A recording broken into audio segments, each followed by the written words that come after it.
ज्योतिष शास्त्र, धार्मिक,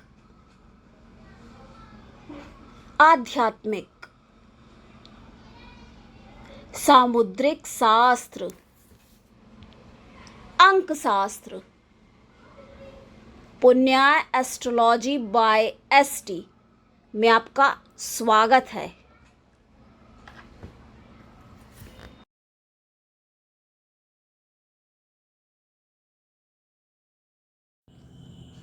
नमस्कार, जय श्री कृष्ण।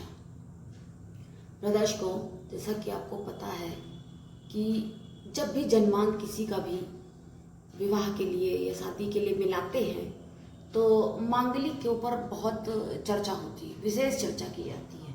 तो ऐसा क्यों होता है?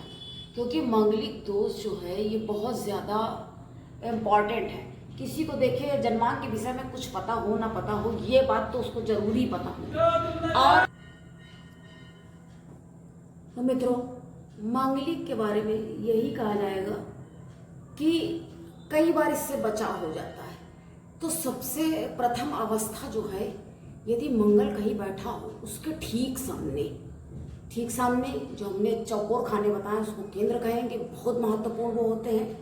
पहला बहुत महत्वपूर्ण, उससे भी ज़्यादा महत्वपूर्ण दूसरा, और उससे कहीं ज़्यादा महत्वपूर्ण है तीसरा, और उससे भी ज़्यादा महत्वपूर्ण है चौथा केंद्र।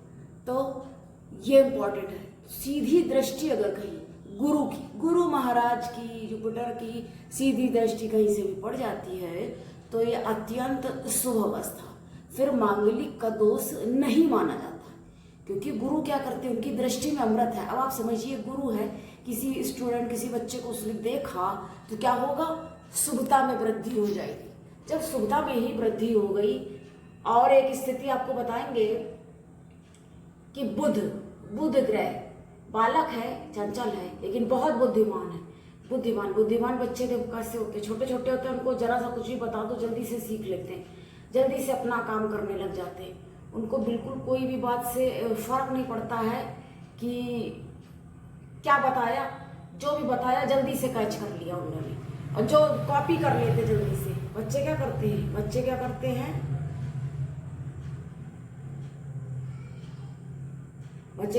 बच्चे कॉपी कर लेते हैं। तो उसी तरह से बुध की अगर दृष्टि पड़ जाती, हालांकि एक बात यहाँ ध्यान देने वाली है कि बुध और मंगल आपस में शत्रु हैं, अति शत्रु हैं। ये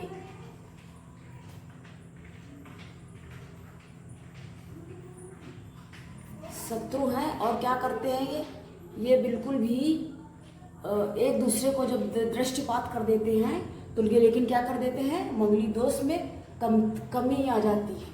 मतलब कमतर, वो उतना ज़्यादा प्रभावशाली और उतना ज़्यादा दुरा, क्योंकि बुद्धि से भी वो व्यक्ति काम करेगा ना। जिस स्थान में मंगल का संबंध बन गया उसके सामने अगर बुधदेव हो तो क्या हो गया, बुद्धि से। और गर्म ग्रह है, मंगल गर्म ग्रह है और बुध सौम्य है, तो उसके अंदर सौम्यता का मिश्रण हो जाएगा जो भी व्यक्ति है।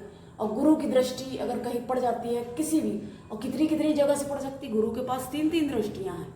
और अगर मान लीजिए मंगल के साथ ही कहीं गुरु बैठ गए तो ये भी एक बहुत अच्छी स्थिति मानी जाएगी, अत्यंत शुभ स्थिति मानी जाएगी। और 3 जगह से अगर दृष्टि पड़ रही है, कहीं पे भी 3 स्थानों में बैठ गए, अगर साथ में बैठ गए तब भी शुभ है। 3 स्थानों में अगर कहीं भी बैठ गए, क्योंकि 3 स्थानों को एक साथ प्रभावित करते हैं, 3 जगह दृष्टि। मान लीजिए किसी छात्र पर दृष्टि पड़ गई है गुरु की, तो क्या होगा, वो सीखने लगेगा। उसके अंदर एक सीखने के लिए जागरूक कर देंगे उस छात्र को, और जब वो सीखेगा। अब बताइए, आप ऐसे समझिए, अर्जुन को बनाने में जब भी देखिए अर्जुन का नाम लिया जाता है तो उसके गुरु द्रोणाचार्य का नाम जरूर लिया जाता है।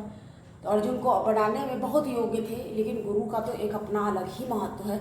और उसको बनाने के लिए उनके ऊपर भी एक द्रोह बल की लग गया कि गलत काम किया है। एकलव्य उनको मूर्ति बना के सीखता था, उसने भी गुरु मान रखा था, तो उसका अंगूठा ले लिया कि निर्विवाद रूप से अर्जुन ही सर्वश्रेष्ठ धनुर्धर हैं। ये है देखिए गुरु की महत्ता।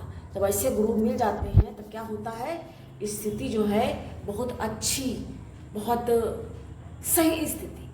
कितना भी देखिए नॉलेज हो, लेकिन अगर दिशा नहीं है, दिशा निर्देश करने वाला कोई नहीं, दिशा विहीन है, तो क्या होगा, नुकसान होगा, समस्याएं स्पष्ट होंगी और कोई ना कोई बाधा उत्पन्न हो जाएगी। लेकिन अगर कोई मार्ग में बाधा भी है, कोई बात नहीं। देखिए अगर दिशा देने वाला, निर्देश करने वाला गुरु वहाँ पर मौजूद है तो क्या होगा, बाधाओं से निवृत्ति हो जाएगी और व्यक्ति उत्तरोत्तर निरंतर वृद्धि ही करता चला जाएगा। तो आज के लिए इतना ही।